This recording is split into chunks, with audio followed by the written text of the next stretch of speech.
A warm welcome back to the Forensics Detailing channel, investigating overheating problems on this M52 E36 engine. The symptoms I have are in hot weather, and it has to be really hot, like right in the middle of the British summertime. If I hit heavy traffic, this car overheats. And then when you drive, the kind of temperature drops back down again. If I start the car up, the viscous fan here runs, and I can stop the viscous fan with my fingers, so it feels like the clutch is essentially working. If I run the car up to temperature in the heat and it gets really, really hot, the viscous fan stops and it feels sort of like jammed. So I think like the gel in it, or however it works, it's somehow seizing under high temperature. So it seems logical to me to replace it. And because it's a 150,000 mile car that's, 28 years old or whatever, I think it's a good bit of proactive maintenance. Now, one very important thing, before you replace your viscous fan, look in there and maybe take this cover off, and you can peer through that little gap there and see how many bolts are attaching the viscous fan unit to the plastic fan housing, because there's 3-bolt ones and 4-bolt ones. On mine, it's a 4-bolt one. I've got this Merle part, which has the 32 mil bolt, 32 mil bolt, sorry, on the bottom. Then I've gone onto eBay and ordered a 32 mil spanner with this bar here, which is designed to hold the water pump bolts to stop it rotating when you then crank on that one. You need these specific tools. Normal spanners are too thick. I ordered it. That's a 32 mil spanner, and they sent a 36 mil one. So I just gone and ordered from another company. They've actually sent the right one. So the first thing we're going to do is I've removed this little plastic ventilation piece to give me the movement. You may, and I'm going to see, you may want to take all of this cover off here, which is just some torque nuts and those little plastic clips. Take that off to give you access more to the radiator, because when this is off, I'm not sure if I'm going to be able to get the fan out of this area without unclipping the fan shroud. I might try, it might be easier to take the airbox off and come out with it this way, but we'll learn that as we do it. So the first thing is to get this thing off. So I've got some good light in here. The first thing I'm going to do is the bolts. You can see the bolts there, there's 4 of them for the water pump. They're not square. So I think you want to use this tool here, which has got, you see, you've got more play there, and get that in on the bottom. And you see there, it's just, it's hooked. The little circle goes around the nut there, and then you hook one end in, which is a bit difficult to see. But once you've got it there, I'm on, you should be able to then turn that, and I can. So if you can turn it, you can lock it. So just hold that in place there. This is trying to do this with one hand. And then you get your spanner on the top, and I'll just put these down so that you can see the bit where we actually undo it. And you've got to do it clockwise, because everything's round the other way. It's clockwise, so it will tighten up under spinning. There it goes. So that was pretty good. That was pretty easy. So those tools have now served their purpose. We'll probably never use them again, but they're relatively cheap. So can I get my fingers in there to now undo it? I can't, but because it's loose, yeah, I don't need to hold it, so I can just keep turning. I'll bring you back in on the camera. Oh, so I just keep turning that bolt now, and I can see it winding away there. You see that gap coming to the thread, so I'm just going to keep turning. I wonder if I can almost spin. It's so loose now, I think I could almost spin it. I think I could spin it with the fan, so let's just have a look, see if I can spin it with the fan. Yeah, oh, yeah, I can. So you can see the bolt spinning. It's probably quicker, yeah. Problem is it's going to drop in a minute, isn't it? But I can't see. It wouldn't be the end of the world. It's very unlikely it's going to get damaged.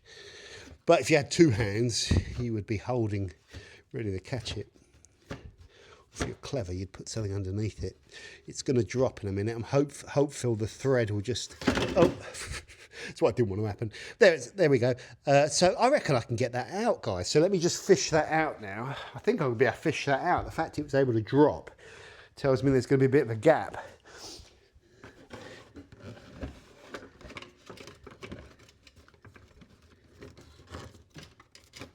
Is that all good? Oh, bit of plastic, grinding on plastic there. I don't like that. I can see now why they say to take all this out of the way.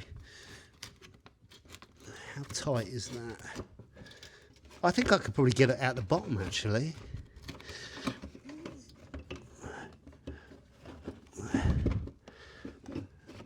Now we're discovering why. Actually, is that going to come out the bottom? It looks like it is. Is that sitting on the floor now? Well, there's an under tray down there. Okay, so it's not going to come out the bottom. So I'm not going to mess around. I'm going to just quickly... Well, I might as well do it while you're on camera. Then we get to see everything. Actually, no, I won't, because it will slow it down. I'll pause here. I'm going to take this plastic shroud off. I'll be back in a second. Okay, I'm back. So the fan is out. I took off that plastic shroud there. I didn't need to take this off. Just...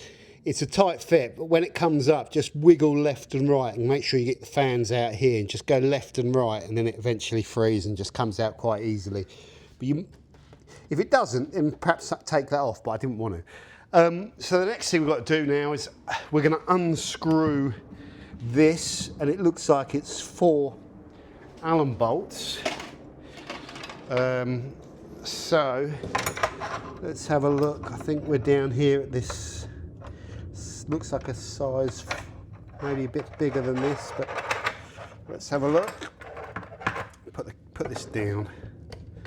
Right, there we go. This is filthy dirty. That's too small. So it looks like a size 5, I think.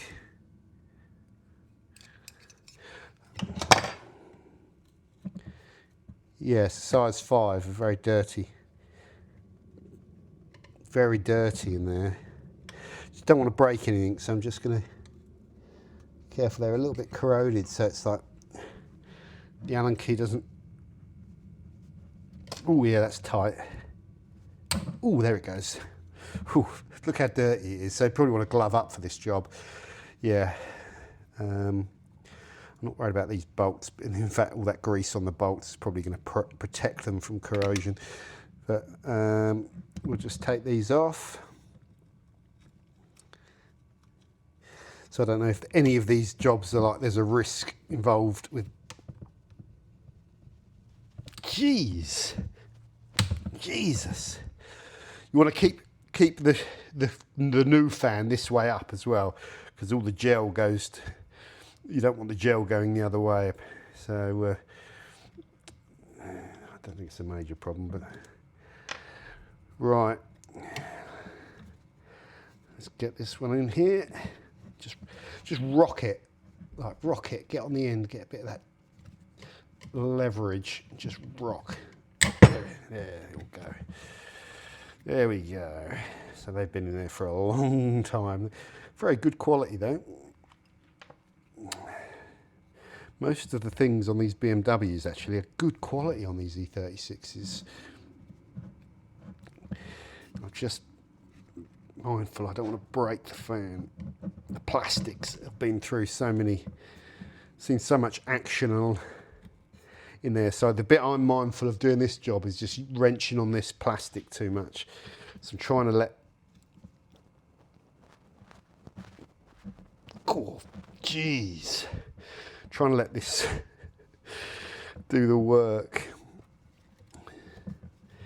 Let's just get that in there. Try this again. I think you just keep easing on it and it will pop, it will crack. Oh, Jesus. Oh, there we go. Yeah, you keep going at it, just on and off and on and off, and eventually it will break. Break the connection, you know, break the thread. So now we're out with this filthy thing.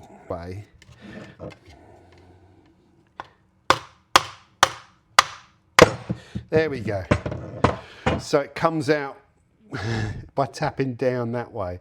Right, I'm going to go and clean all of this out with surfactant and degreaser. I'll be back in a second. We're getting there.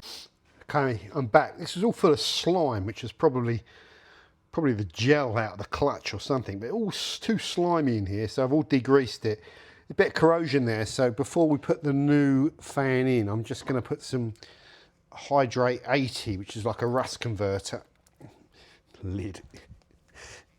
Oh, hold on. The lid. Let's get this off. There we go. I'm down to the dregs of this, so I'll just pour a bit in the lid and try not to go back into that bottle with it, or if you put rust back in there, it's going to react with what's on it. So I'm just going to brush this over, and that will hopefully convert this rust. It'll just stop. I don't think it's a major problem, but it just, you know, I'm just future-proofing this really, so that doesn't all corrode and continue to rot. Then eventually you'll need a new fan, but if we do this, all that surface rust is going to get converted. It doesn't have to look too pretty. Just make sure I do the same on both sides. Yeah, that will do. So that can go back in there. Let's tip that away. Oh, a bit messy. Okay, and then we're going to drop our new fan in there, which, if I'm thinking correctly, have I got this the right way around? I think I have. Yeah, that looks like it's going to go there. Are we worried about the positioning? Is there any implications of that? If that was in a different place, I can't see any. No, it's not going to make any difference, is it? Thinking about it. Well, you tell me. We'll put these greasy bolts back in. So far, so good with this. And what I'm hoping is when the car gets up to temp, it looks like the right part as well. This, I'm using a Merle part, German thing. I just trust that brand name whenever I see it. You know, they make a lot of OEM parts for German cars, and they're used in Porsche suspensions and stuff like that. So let's just get these in. And in. And then we get this fan back in. What we've done here is hopefully future-proofed our viscous fan unit with one that actually works. So it seems like it hadn't completely failed, but it's only when that clutch kind of gets really hot, whatever it's doing was causing it not to spin. So yeah, maybe all of that gel has just come out of it over time. You tell me. All right, let's just make sure these were quite tight, so we don't want any play there. We want that nice and tight, but that's it. Not so tight it's going to seize in and be a nightmare to get out in future. Okay, we're nearly there, guys. So there we go with that and that. Now our fan blades look good. Everything is clean. We want to keep that way around ideally. We're ready to put this back into the engine. So let me just keep going with the filming of this, because I want you to see it going back in, because that could be a problematic part of this. Does this thing run out of battery juice? That is not good timing. That's terrible timing. Terrible timing. I'm going to have to get another torch. That's what happens. Let's see if I can plonk that in there. Yeah, that's good. So getting this back in is a little bit fiddly. So it's almost, you can see why I didn't need to take the shroud out. Hopefully can anyway. once, if you go left and then a little right of it, that's it, and then left, that's the key. And then get that in position, get it over that, and then, oh yeah, little swine, I thought I was on. So I'm just getting the nut in position. I don't want to thread this.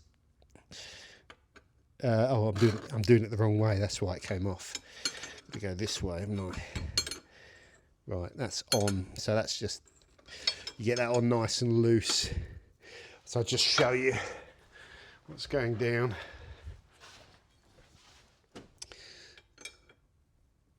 So as long as those 4 bolts aren't turning, this is, oh sorry, you can't see. So as long as those 4 bolts there aren't turning, then this is tightening. It'd be nice to have a ratchet thingy. I would imagine actually, if you use my brains, I could probably just spin that. Yeah, there we go. So spin that on, then we'll tighten it up. What might help, before you take this off, like the night before, if you just soak the head of that bolt in a little bit of penetrating fluid, just so that if it is seized on, that is going to help you. Now, let's just tighten this up. You get the idea now.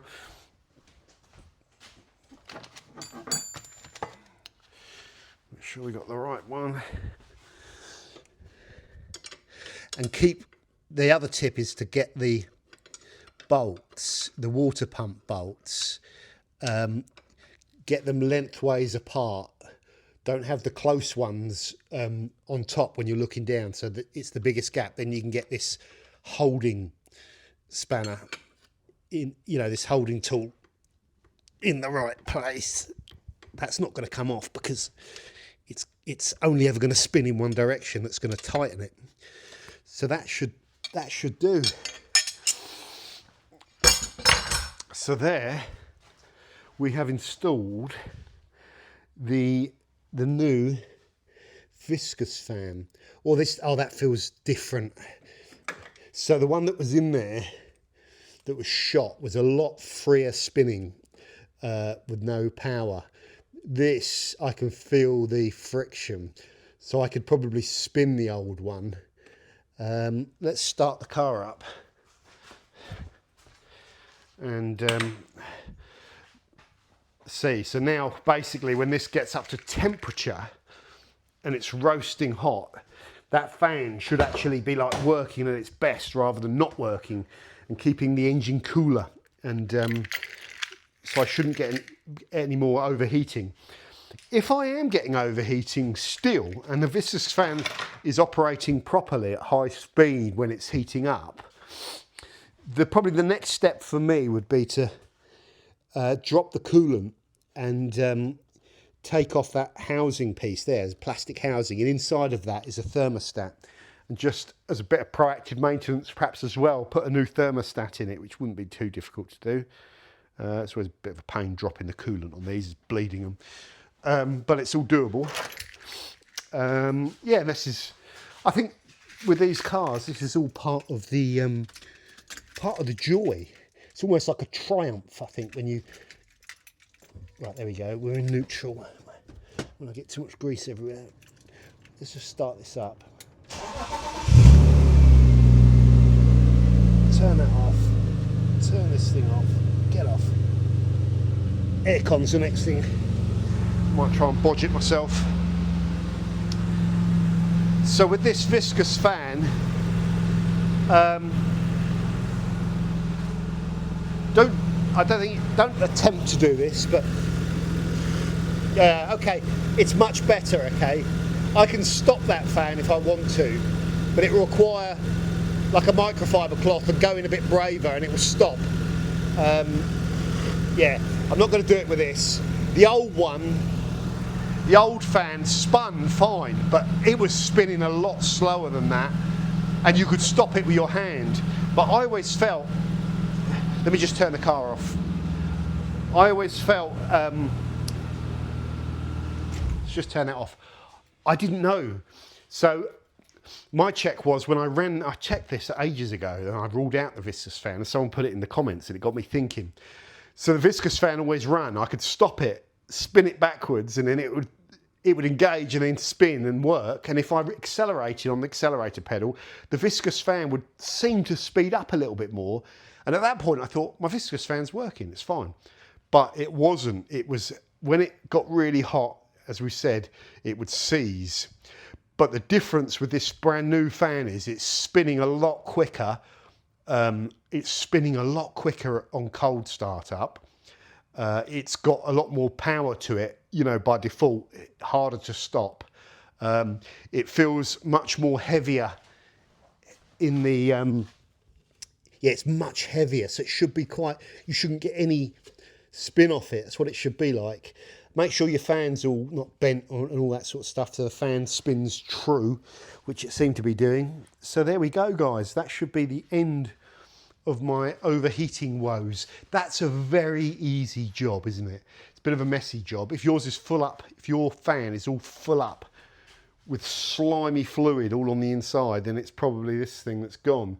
You do need these tools. I tried to use an adjustable. It's too wide to get on there. It's just so much easier with those tools. So there we go. I'm over the moon. I've ticked off. I've gone and done a job, and I've not broken anything in the process. And I'm very confident that I had a faulty viscous fan, and I've just fixed it. Woohoo! Sorry. I've been wanting to get this done for ages, and those spanners not turning up and the wrong size really cheesed me off. It's like you advertise a 32mm spanner for this kit and you send a 36mm that didn't fit. That sort of stuff cheeses me off. There we go. Thanks for watching. Don't forget to subscribe.